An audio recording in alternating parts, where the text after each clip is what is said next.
বন্ধুরা, সুস্মিতা ভিলেজে সবাই স্বাগত। নতুন একটা ভিডিও চলে আসলাম। আজকে বানাবো এই 4 কেজি ওজনের পাঙাশ ট্যাংরা মাছের রেসিপি। মাছটা আমাদের পুকুরের সকালে ধরা হয়েছে, এখন মরে গেছে। মাছটা আমি কেটে কুটে পরিষ্কার করে নেব।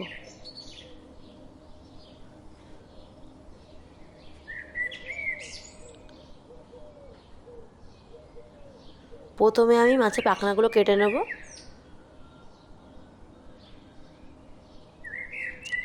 এরকম বড় বড় মাছ কাটতে গেলে ধারালা বটি দরকার, নাহলে কিন্তু কাটা যায় না। আর পাখনাগুলো খুব শক্ত, একটু সাবধানে কাটতে হবে।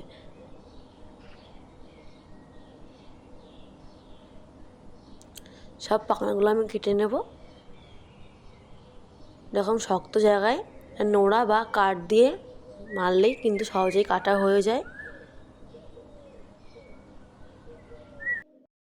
মাছটা আমি পাখনা কেটে নিয়েছি, এবার ছালটাকে ছাড়িয়ে নেব। পাঙাশ ট্যাংরা মাছ কিন্তু ছাল ছাড়িয়ে রান্না করলে বেশি খেতে ভালো লাগে। মাছের ছালটা ছাড়ানোর বড় ছুরি নিয়েছি, মাথার দিকটা হালকা করে কেটে নেব। দেখুন কীভাবে কাটছি, খুব বেশি না, হালকা করে কেটে নিচ্ছি। এর ওপর থেকে হালকা করে ছালটা তুলে নেব। দেখুন, এবার একটা কাপড় দিয়ে ধরে আস্তে আস্তে টানতে থাকবো। দেখুন সহজে কিন্তু ছালটা ছাড়িয়ে যাচ্ছে। ঠিক একই রকমভাবে পুরো মাছের ছালটা আমি ছাড়িয়ে নেব। এরকমভাবে আস্তে আস্তে টানতে থাকবো, ছালটা সহজে কিন্তু উঠে যাবে। এইভাবে পুরো ছালটা ছাড়িয়ে নেব। দেখুন কতটা সুন্দরভাবে ছালটা ছাড়িয়ে গেছে। এরকমভাবে টানছি, দেখুন কত সুন্দরভাবে পরিষ্কারভাবে মাছের ছালটা ছাড়িয়ে গেছে। একই রকমভাবে এই সাইডটাও ছালটা ছাড়িয়ে নেব। মাছটাকে আমি পরিষ্কার করে ছাড়িয়ে নিয়েছি। এই পেটের দিকটা দেখুন, এত পরিমাণে তেল ছিল যে ছালের সঙ্গে তেলটা উঠে গেছে। এই দেখুন পুরো তেল একদম হলুদ হয়ে আছে। এবার মাছটাকে আমি পিস পিস করে কেটে নেব।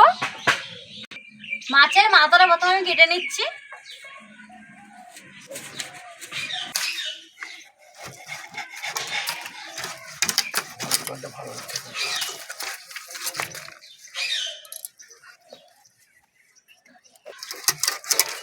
মাছটাকে ছোট ছোট ভাগে ভাগ করে নিচ্ছি।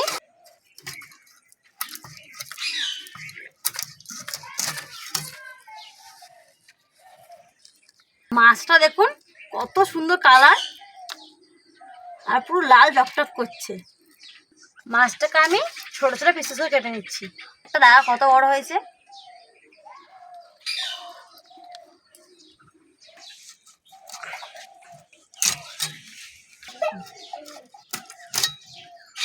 মাছের লেজটা দেখুন কতটা বড়, লেজটা কেটে বাদ দিয়ে দেবো। এর পেটিটা বার করে নেব।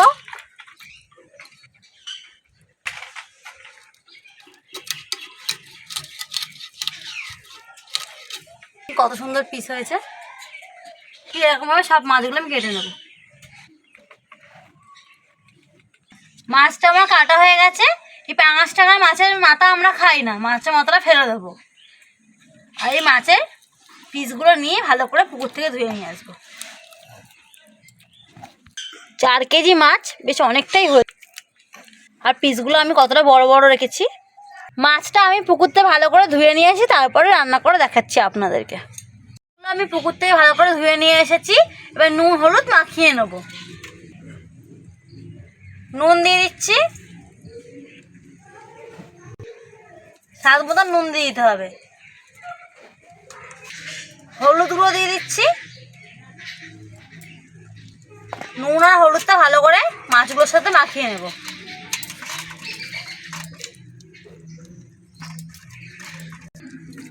হাতের থেকে চুপিটাকে এরকম নাড়া দিলে খুব ভালোভাবে মাছের গায়ে নুন আর হলুদটা মাখিয়ে যায়। মাছটা ভাজার জন্য একটা কড়া বসিয়ে দিয়েছি। কড়াটা ভালো করে গরম করে নিয়েছি। 1 বাটি তেল দিয়ে দেবো। সর্ষের তেল দিচ্ছি। তেলটা ভালো করে গরম করে নেব। তেলটা ভালো করে গরম করে নিয়েছি। সামান্য নুন দিয়ে দেবো তেলে, তাহলে মাছটা কড়ায় আটকে যাবে না। এবার একে একে মাছগুলো তেলের মধ্যে দিয়ে দেবো।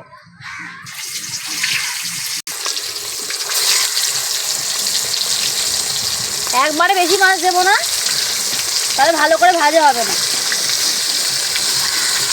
এই পাঙাশ মাছের ছাল রেখে দিলে কিন্তু খুব ফাটে। আমি যেহেতু ছাল ছাড়িয়ে নিয়েছি তাই আর ফাটার সম্ভাবনা নেই। মাছটা ভাজা হতো থাক, তখন আমি মশলাগুলো বেটে নেব। বেশ কিছুটা রসুন নিয়ে নিয়েছি, ভালো করে বেটে নেব।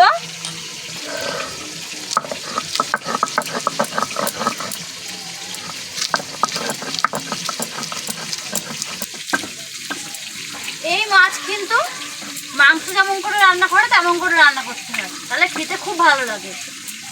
পুরো ভিডিও দেখতে থাকুন, আশা করি খুব ভালো লাগবে।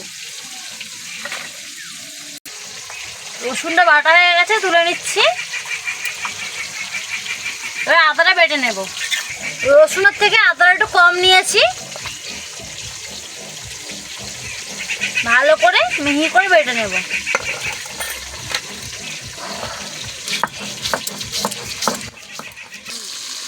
মাছগুলো একটু ভালো করে ভাজা হয়ে গেছে, উল্টিয়ে দেবো।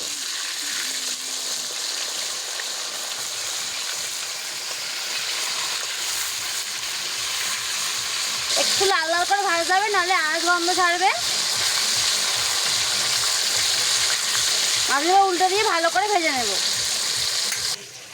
আদাটা বাটা হয়ে গেছে, তুলে নিচ্ছি।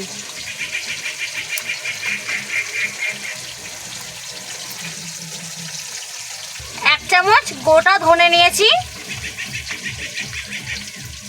আর এক চামচ গোটা জিরে নিয়েছি। ভালো করে বেটে নেব। দেখে নেব মাছটা ভাজা হয়ে গেল কিনা। ভালো করে দু পিঠ ভাজা হয়ে গেছে, তুলে নেব। একটু লাল লাল করে ভাজতে হবে।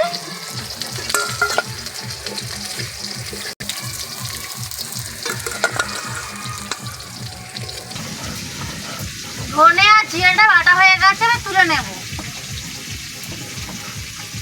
আবারও এক খোলা মাছ দিয়ে দিচ্ছি কড়াইতে, ভালো করে ভেজে নেব।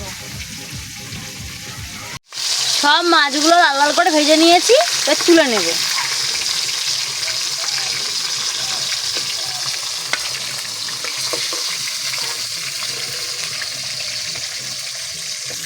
দেখুন কতটা মাছ হয়েছে, আর ভাজার পরে কতটা সুন্দর লাগছে। মাছ দিয়ে কিন্তু অনেকটা তেলও বেরিয়েছে। আমি কতটা মাছ ভাজা, যেমন তেল তেমনই আছে। ওই তেলেই ফোড়ন দিয়ে দেবো। জিরে আর শুকনো লঙ্কা ফোড়নে দিলাম, আর গোটা গরম মশলা। ফোড়নটা ভালো করে ভেজে নিয়েছি, কুচি রাখা পেঁয়াজটা দিয়ে দেবো। আমি 4খানা বড় বড় পেঁয়াজ কুচি রেখেছি। পেঁয়াজটা একটু বেশি করে দিতে হবে। সামান্য নুন দিয়ে ভালো করে ভেজে নেবো পেঁয়াজটাকে।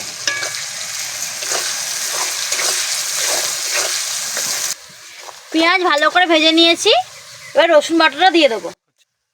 রসুন বাটাটা ভালো করে ভেজে নেব। রসুনটা ভালো করে ভেজে নিয়েছি, 2খানা টমেটো ছোটো ছোটো কেটে রেখে দিয়েছি, দিয়ে দিলাম। বেটে রাখা আদাটা দিয়ে দিচ্ছি। জিরে আর ধনে বেটে রেখেছিলাম, দিয়ে দিচ্ছি। ভালো করে মশলাটাকে ভেজে নেব। মশলাটা ভালো করে ভাজা হয়ে গেছে, টমেটোগুলোও গলে গেছে। এবার গুঁড়ো মশলাগুলো দিয়ে দেবো। ঝালের জন্য 2 চামচ লঙ্কার গুঁড়ো দিচ্ছি, 1 চামচ হলুদ গুঁড়ো দেবো রঙের জন্য, 1 চামচ কাশ্মীরি লঙ্কা গুঁড়ো দিচ্ছি, স্বাদ মতো নুন দিয়ে দেবো। ভালো করে মশলাটা ভেজে নেব। মশলাটা ভালো করে ভেজে নিয়েছি, খুব সুন্দর রং হয়েছে। এবার জল দিয়ে দেবো। বেশ কিছুটা জল দিয়ে দিচ্ছি। গ্রেভিটাকে ফুটিয়ে নেব। গ্রেভিটা ভালো করে ফুটে এসছে, মাছগুলো দিয়ে দেবো। মাছগুলো দেওয়ার পর বেশিক্ষণ ফোটাবো না, 2 থেকে 3 মিনিট ফুটিয়ে নিলেই হবে। প্রায় 40 থেকে 45 পিস মাছ হয়েছে। মাছগুলো ভালো করে উল্টে পাল্টিয়ে নেব। মাংস ফেলে এই মাছ খেতে হবে, আর এই মাছের একটাই কাটা হয়, বেশি কাটাও হয় না, আর খেতেও খুব ভালো লাগে। আমাদের বাড়ির সবাই খুব পছন্দ করে। সব শেষে চিড়ে রাখা কাঁচা লঙ্কা দিয়ে দিচ্ছি, কুচিয়ে নেওয়া ধনেপাতা দিয়ে দিচ্ছি, 4টে এলাচ, 2টো লবঙ্গ আর অল্প একটু দারচিনি বেটে রেখে দিয়েছি, দিয়ে দিচ্ছি। আপনারা চাইলে গুঁড়োও দিতে পারেন। এবার নামিয়ে নেব। রেডি হয়ে গেছে আমাদের পাঙাশ ট্যাংরা মাছের কষা। এবার নামিয়ে নেব। ভিডিওটি ভালো লাগলে চ্যানেলটি সাবস্ক্রাইব করে একটা লাইক আর একটা কমেন্ট করে দেবেন।